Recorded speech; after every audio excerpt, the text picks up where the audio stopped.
Welcome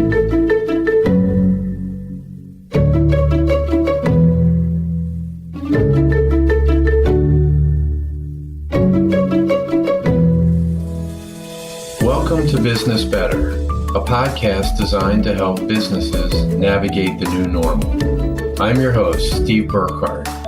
After a long career at global consumer products company BIC, where I served as Vice President of Administration, General Counsel, and Secretary, I'm now of counsel in the litigation department at Ballard's Bar, a law firm with clients across industries and throughout the country. This is episode 5 of the Trauma-Informed Investigation series. In today's episode, we discuss children's advocacy centers, forensic interviews of children, and the multidisciplinary team approach to helping child victims of abuse. We're joined by special guest Rachel Booker, who serves as the Forensic Services Program Director at Safe Shores, DC's only children's advocacy center. Speaking with Ms. Booker is my Ballard's Bar colleague Jill Steinberg, a partner in Ballard's Philadelphia office, and Katharine Manning, author of The Empathetic Workplace, 5 Steps to a Compassionate, Calm, and Confident Response to Trauma on the Job, and the president of Blackbird, DC. So now let's turn the episode over to Jill Steinberg. This is Trauma-Informed Investigations, a podcast from Ballard's Bar. I'm Jill Steinberg, a partner at the firm, and I'm joined by Katharine Manning. Hi, Katharine. Hi, Jill. How are you? I'm great. How are you? I'm wonderful. I'm going to tell you something that you know, which is about this podcast. But anybody who might be tuning in to this episode, having not heard the prior episode, we're going to bring you up to speed real quickly. The intention of this podcast is to examine organizational responses to sexual abuse allegations from the perspective of individuals like us who've handled these types of matters. For me as an attorney who investigated and prosecuted these cases for many years, and for Katharine as an attorney and expert on trauma and victims' rights. In prior episodes, we used a hypothetical to facilitate our discussion. That fictional scenario involves the sexual abuse of a teenager at a camp that's being held on a college campus. We discussed how to identify suspect behavior, the role of witnesses to these events, and how they should respond. We also talked about the first disclosure of the abuse to a high school counselor and how that person should respond. In episode 3, we engaged an expert to address trauma in the brain and how trauma impacts disclosure and memory, among other things. In the last episode, we discussed the further and final disclosures to others, including the college that hosted the camp and the investigatory steps that should take place once the information becomes known to all relevant parties. Today, we are going to focus on working with children who are victims of abuse, and in particular, conducting proper interviews of children under these circumstances. We have with us Rachel Booker. Rachel is the Forensic Services Program Director and conducts forensics interviews at Safe Shores, Washington, D.C.'s only children's advocacy center. Rachel has conducted hundreds of forensic interviews with children regarding sexual abuse, physical abuse, and the witnessing of violence. Rachel completed the internationally recognized National Children's Advocacy Center Forensic Interview Training and the NCAC Advanced Forensic Interview Training. She has enhanced her skills through training provided by the National Criminal Justice Training Center and the FBI on topics relating to her work, including child sex trafficking forensic interviewing, presenting evidence in child forensic interviews, and the multidisciplinary team response to child sex trafficking. Additionally, Rachel is certified in Stewards of Children Child Sexual Abuse Prevention Training.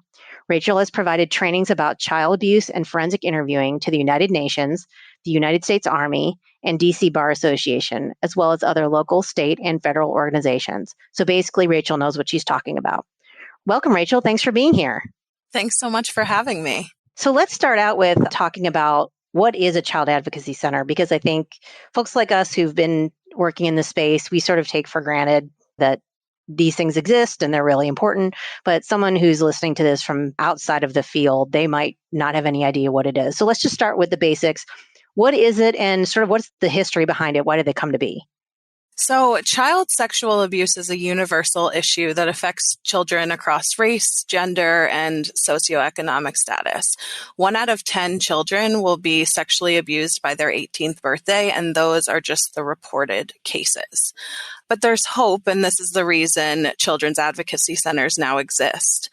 the purpose is to really center the child in the context of the investigation. So children's advocacy centers, or as you'll hear me call them, CACs, are safe and child-friendly environments where a multidisciplinary team of professionals come together to discuss and make decisions about the investigation, treatment, intervention, and prosecution of child abuse cases. So the CAC model was created to bring all of these professionals together in order to ensure that they get the information they need, while also ensuring that children don't have to retell their stories over and over, so that they can reduce the trauma of going through this process while also encouraging that these joint investigations occur. So the CAC that I work for is called Safe Shores, which is DC's only children's advocacy center. And our mission is to provide intervention, hope, and healing for children and families that are affected by abuse, trauma, and violence in DC. And it also works to prevent child abuse through education and training. So Safe Shores programs that you'll hear a bit about today include the Forensic Services Program, our Client Advocacy Services Program, clinical services that provides therapy to children and caregivers, and then the prevention and outreach program. And lastly, our MDT advancement and support program that works with that multidisciplinary team of professionals I spoke about earlier. You talked about Safe Shores, where you work, as being the district's only child advocacy center. Are there CACs, as you call them, all around the country? And generally speaking, what is the geographic reach of the child advocacy centers, and how are they funded? Yeah, so children's advocacy centers are located all over the country, and the model's starting to be known internationally as well. CACs can all look different, but they all follow the same child-friendly and trauma-informed model. This is the case whether the CACs are located within hospitals, child protection agencies, or are a completely separate organization like Safe Shores. In terms of Safe Shores' funding, Safe Shores' budget is made up of private and public funding, with the majority of our government funding coming from competitive grant processes. We work with individual and corporate donors, small and large foundations, and our government partners to maintain a diverse and sustainable funding stream. We also accept individual donations because we cannot do this work alone. How is it that a child typically makes his or her way to you? Are there sort of typical paths that a matter might take or a person might take to sort of end up at Safe Shores or at another children's advocacy center? Yes, so the CAC receives referrals in a few ways. Our Forensic Services Program receives referrals from our MDT, specifically from the police and child protective services. But our other programs who provide therapy and advocacy services also receive some referrals from the community. So that can come from caregivers or other people who may work with the children who make those referrals to Safe Shores.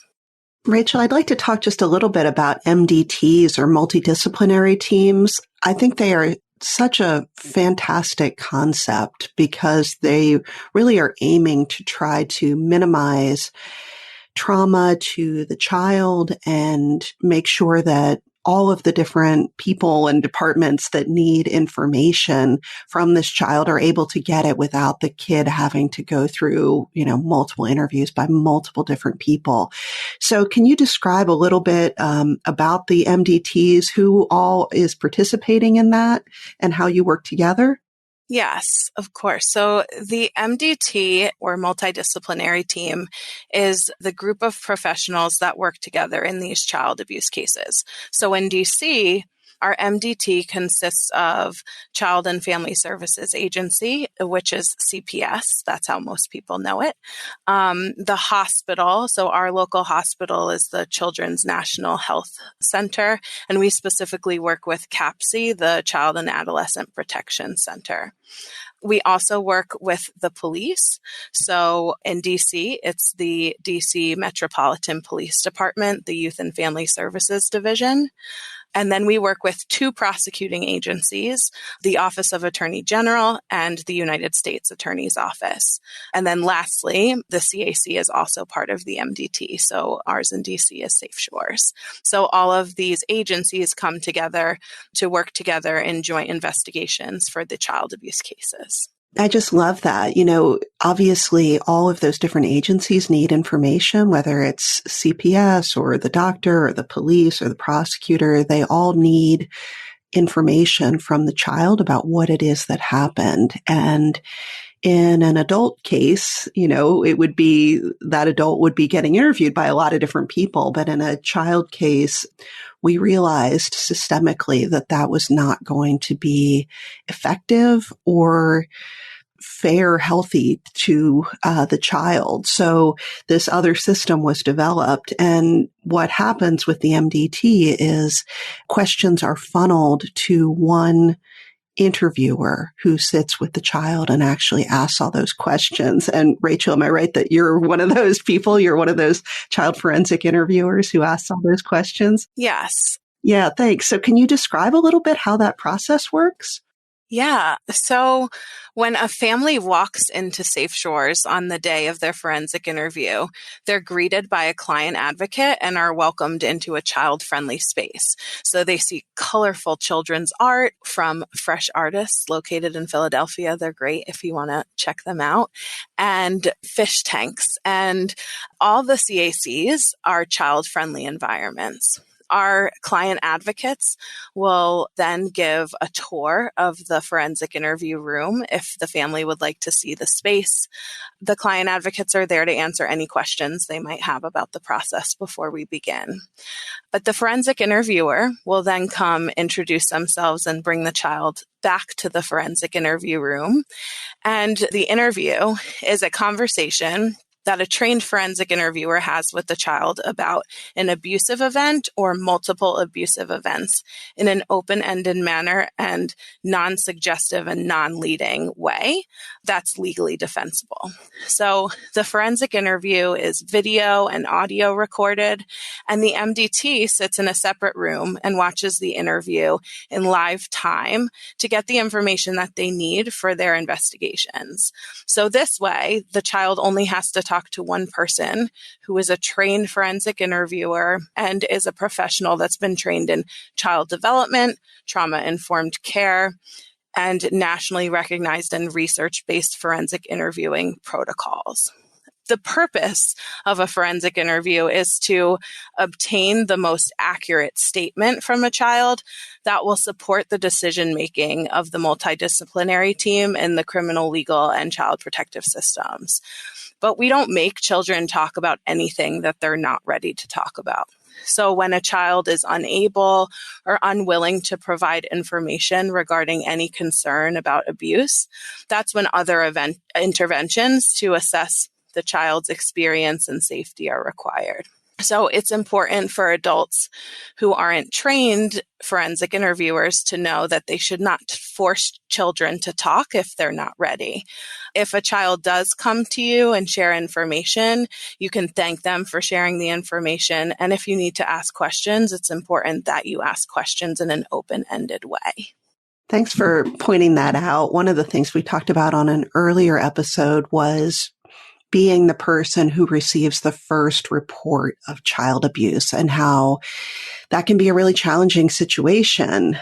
As somebody who is receiving that report, you obviously have your own emotional response to it and fear and, a lot of worry and concern about the child and what happens next. So do you have any advice on that front? What are some things that you hope people will do when a child first comes to them and indicates that they may have been a victim of abuse? Well, I have a couple of things I can share, but I would suggest that adults take the Stewards of Children training by Darkness to Light, because this training actually addresses this very thing. But some of the things you'll learn when you take this training is the importance of staying calm, also affirming the child, thanking them for telling you, and letting the child know that it's not their fault. And as I mentioned earlier, try to only ask open-ended questions that you have. So maybe say something like, tell me more about that. We don't expect you or want you to be a forensic interviewer. The way our executive director, Michelle Booth-Cole, describes forensic interviewing is that it's something that takes such a complex skill set.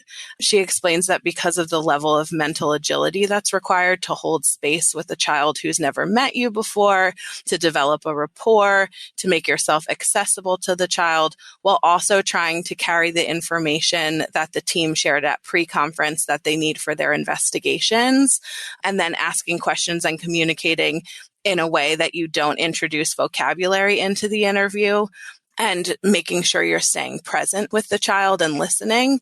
We want people to understand that just because you're good with kids doesn't mean that you're a trained forensic interviewer. And we only want you to ask questions that you need to know to keep the child safe and to make a report in that open-ended manner, but try not to continue questioning the child about the events. If they openly share, then you can definitely listen, but avoid asking questions and having the child repeat the traumatic details over and over.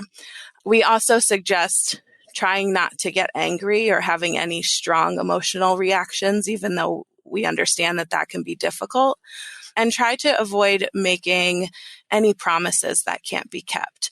You don't want to say something like, I'll make sure they go to jail, but instead say something like, I'm going to be here to support you for whatever happens next. That's great advice. Some of the things that you just mentioned brought to mind a question, actually sort of a two-part question. First is the age range of the children that you're working with. What is that age range? And then depending on the age of the child, how is it that you might adjust your approach? Because one of the things you talk about is vocabulary and being present, mental agility, like all these things I'm sure will be variable depending on the age of the child that you're dealing with and a lot of other factors. So I know it's not susceptible to one answer, but to the best you can, how can you sort of describe how you might adjust your approach with different ages of children? So I have interviewed children who are 3 years old, and the interview was about 20 minutes long. And I've interviewed 17-year-olds, and it was about 2.5 hours long. So this is going to really depend on a number of factors. It can depend on age, a child's developmental level, their attention span, and the level of detail a child is able and willing to give. And also something to consider is whether the child's in the active disclosure process or if the abuse was discovered in some way. The length of an interview can also depend on whether we're talking about a one-time incident or if it was chronic abuse. But depending on the age and the developmental level of the child, questions also may need to be more simplified. The biggest thing I would say is that our expectations will need to be different depending on the level of detail that we're expecting the child to provide. So, for example, on a good day with a 5-year-old, getting information about who, what, and where is great. But for a teenager who's operating at a typical developmental level for their age, we might hope for some additional information like the context around the disclosure or more information about body positions. Maybe some more information about what happened before the abuse and after the abuse, or understanding more about the conversations. So more detail and a wider variety of information from a child who can recall and communicate that information. And when we talk about developmental level, this also touches on the degrees of vulnerability. So overall, kids are vulnerable, period.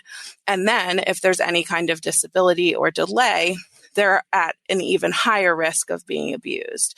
Therefore, the adults that care for them will need to be even more vigilant about the situations that they place them in.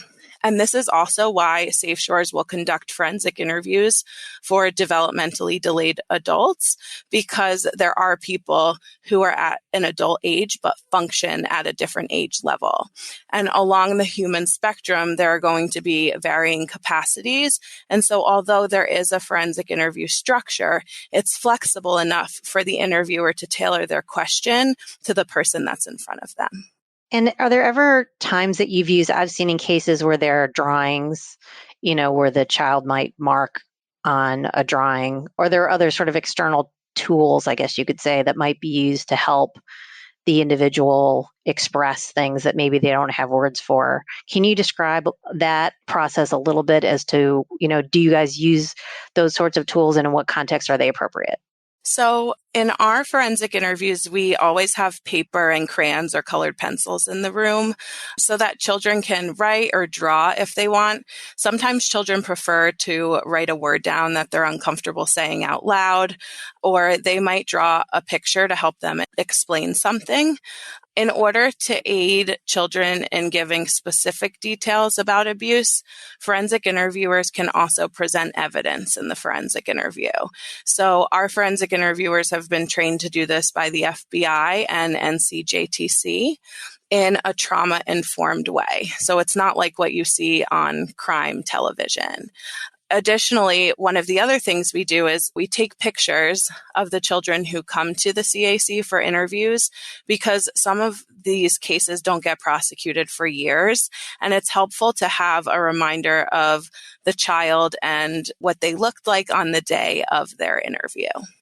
Rachel, when you just said that you might present evidence during the interview, do you mean, for instance, if there are photographs taken of the abuse, that those might be shown during the interview? Yes, it can be photographs of the abuse, like child sexual abuse material, but sometimes it's also maybe a journal that a child wrote in and was discovered, and they may have made a disclosure in their journal. And so we might use that to get more information about the disclosure in the journal. But one thing is that we can't introduce any evidence into the forensic interview that's not externally verifiable. We would avoid saying something like, "I heard you told your mom that your dad touched your private part," because that's too specific and leading. But if we had maybe some information that the child was at a doctor's office and there's a medical report, that's information where we could say, "I understand that you went to the doctor. Tell me the reason you went to the doctor," and get at it that way. Excellent. Thank you. And what you were just saying kind of highlights something that I think is quite common in cases involving child victims and witnesses, which is the child is sometimes really reluctant to participate and doesn't want to say anything that might get somebody in trouble. Sometimes the story changes from one telling to the next. And I know that for people who are less familiar with kids testifying, that can be sort of a stressful thing that you don't know. I'm thinking in particular parents or caregivers whose children might be involved in a case who might be feeling sort of anxious about, well, he said this to me, but now he won't say it again. And, or he's saying something different than he said before. So can you talk a little bit about the range of normal when it comes to kids testifying? Yeah, well, various studies report that due to specific characteristics of sexual abuse, youth often delay disclosing, deny abuse when asked, or recant abuse. And all of this is a normal part of the disclosure process. What's important to understand is that disclosure is a process. It's not a one-time event. And forensic interviewers utilize skills to attempt to mitigate these issues. But we know that the way a youth is treated during the initial forensic interview can significantly impact the youth's understanding of and ability to respond to the intervention process and the criminal legal system. But trauma shows up differently in different children. And some people think that children are supposed to be screaming or angry, but there may be kids who do everything right and get great grades and exercise too perfect behavior, so nobody will think that anything's wrong. So there's no one way that a person acts or looks after being victimized. When interviewers talk to children who are nervous about speaking, we ask questions around reasons for reluctance, We try to provide reassurances and also assess for any possible barriers and seek to eliminate those barriers when it's possible. But again, if a child's not ready to talk or doesn't want to make a disclosure, we don't force them to speak. And in these moments, we rely heavily on our other MDT partners and other colleagues at Safe Shores. So, for example, our family advocates, or client advocates as they're called now, spend a lot of time making sure that the families have what they need and they deal with some of this crisis intervention after a disclosure of abuse occurs. And so on the day of the interview, they can provide meals or snacks. They help with the Emergency Victims Crisis Fund, so they can provide families things that they need. It's really addressing families' basic needs, so including the siblings as well. But that would be, offering clothing or toiletries or food. And then our advocates also can provide psychoeducation and victims' rights information. On the day of the interview, they spend time orienting the family to the Children's Advocacy Center and the process. And they can provide them with referrals for housing, for legal aid, benefits, therapy, support group, really what the family needs. And they can provide ongoing support to the family. So that can be assistance with filing for protective orders or even some emotional support in court. That's so great, Rachel, that there is that role of the advocate. Is that something that is available in every instance, or is it something that families should ask for? So at Safe Shores, every child that comes in for a forensic interview is connected with an advocate. But if families don't come through the forensic interview process, they can still request to have an advocate. So they can just make a referral immediately to the advocacy program. That's really fantastic. And am I correct that in DC, in addition to the family advocate, there's also a teen advocate now? Yes, that's correct. So because of a law that was created, all of the teens are now assigned an additional advocate or offered an additional advocate. And so the law says that teens in DC now have the right to an advocate. And the teen advocates can accompany teens to SANE exams or other appointments and can be there for all law enforcement interviews.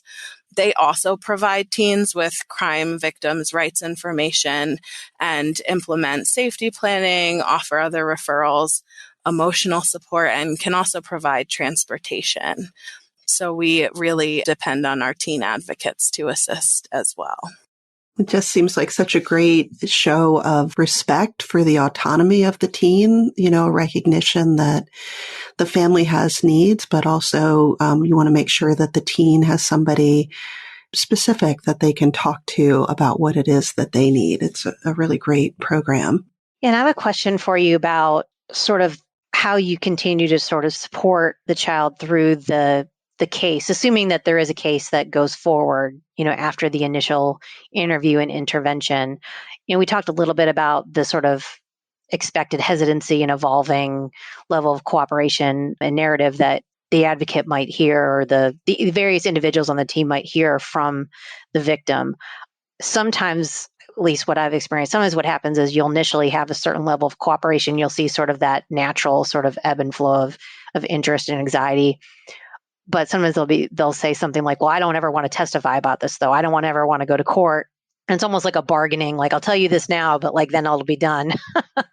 Of course, you can't really promise what's going to ultimately happen.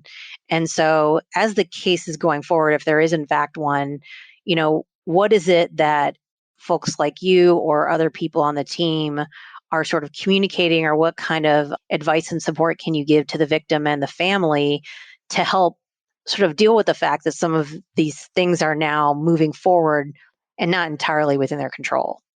So In the majority of the cases, the forensic interviewers only talk to the child once. However, if there are additional allegations or if they just need more time to build rapport and feel comfortable, we may do what we call a follow-up interview.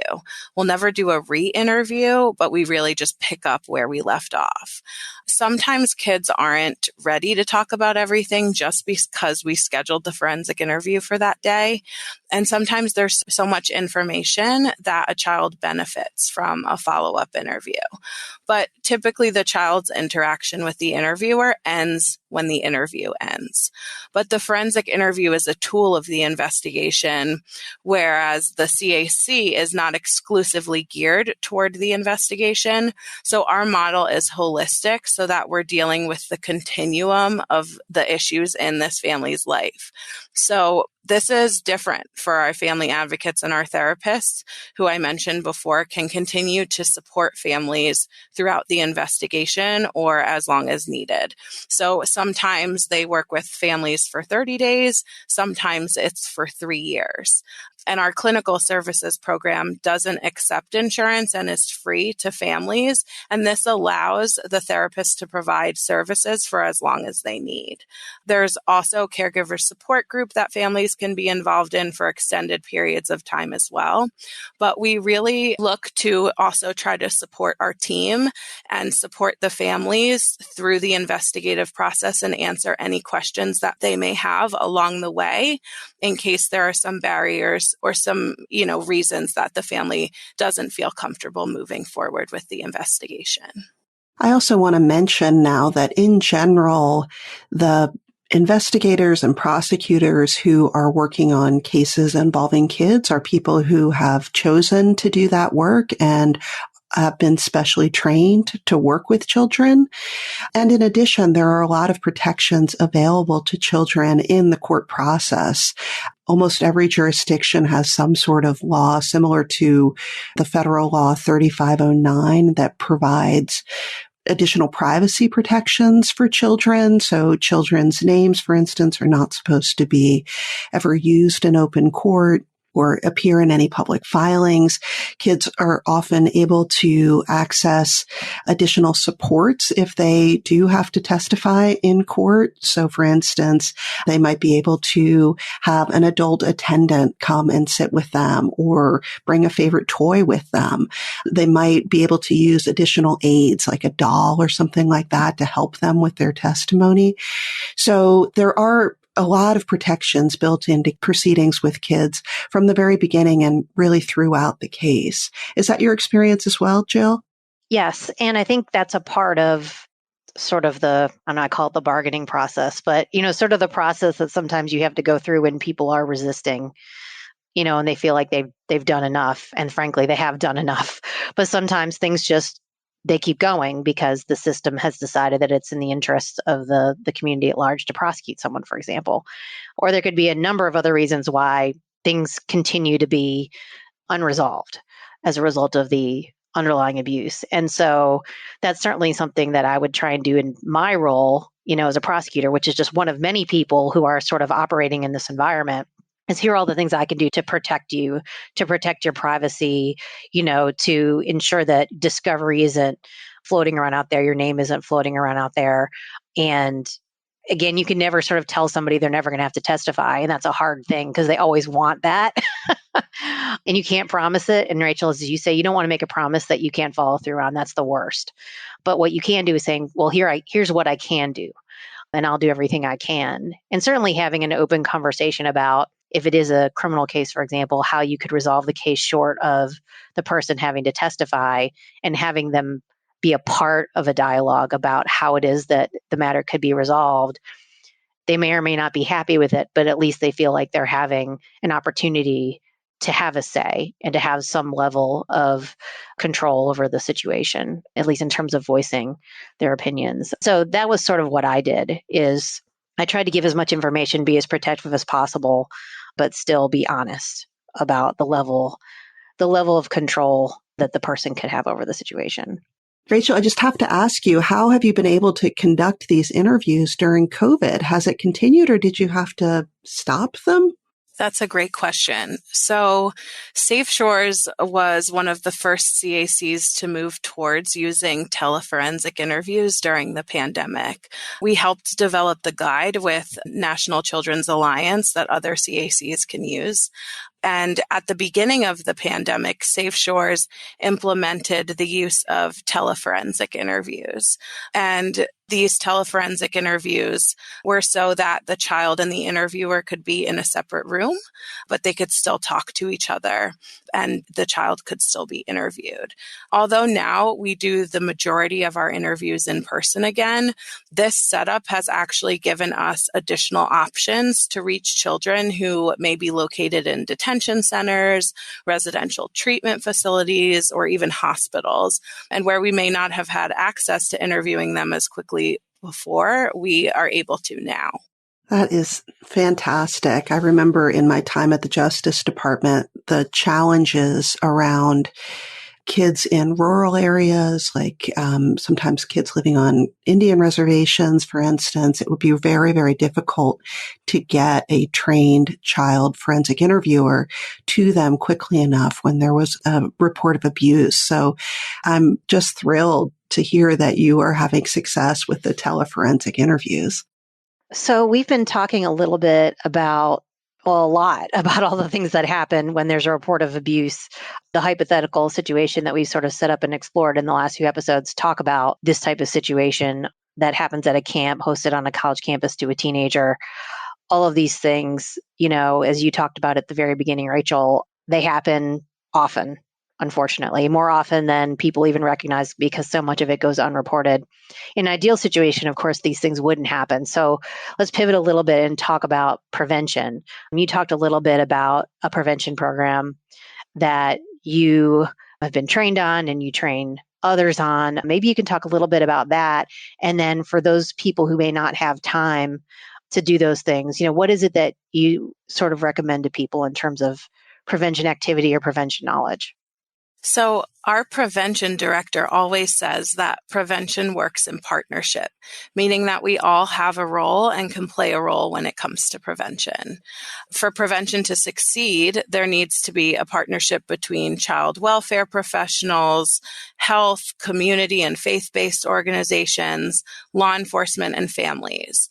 Communities must be provided with the resources, and we need to work together to increase awareness and contribute to promoting the social and emotional well-being of children and families in a safe environment. So, like I mentioned earlier, one suggestion would be to take the Stewards of Children training created by Darkness to Light. Safe Shores provides this training, and you can visit our website, safeshores.org. for more information. But what we know is adults are the first line of defense. And this training teaches adults how to recognize, respond to, and prevent child abuse. So if adults want to help, you can take the training. It's not expensive and you can do it online. But some other things that adults and caregivers can do is talk with your children. Develop really good communication and loving relationships where they know they're not judged. They can tell you anything so that when the hard issues come, they might be more likely to talk. Start talking to kids early about body safety. Teach them the names of their body parts. As a forensic interviewer, I hear children call things so many different names. And if parents can start teaching kids to get comfortable using the correct language, it also gives kids power. And it's important to create a culture where issues like this can be openly discussed. And so in organizations, you want to offer training. We want people to feel comfortable knowing what to do if they see something, because it's a culture of silence that is what allows abuse to persist. Well, Rachel, thank you so much for joining us. This is incredibly informative. And I actually just want to thank you also for your service. What you do is incredible, enormously important to the community and incredibly hard. Like, I don't even know that there's a word that I could put to how difficult the everyday must be. So thank you so much for spending this time with us. And thank you so much for your service. Thank you for having me and for sharing this information. Thanks again to Jill Steinberg, Katharine Manning, and Rachel Booker. Make sure to visit our website, www www.ballardspar.com, where you can find the latest news and guidance from our attorneys. Subscribe to the show in Apple Podcasts, Google Play, Spotify, or your favorite podcast platform. If you have any questions or suggestions for the show, please email podcast@ballardspar.com. Stay tuned for a new episode coming soon. Thank you for listening.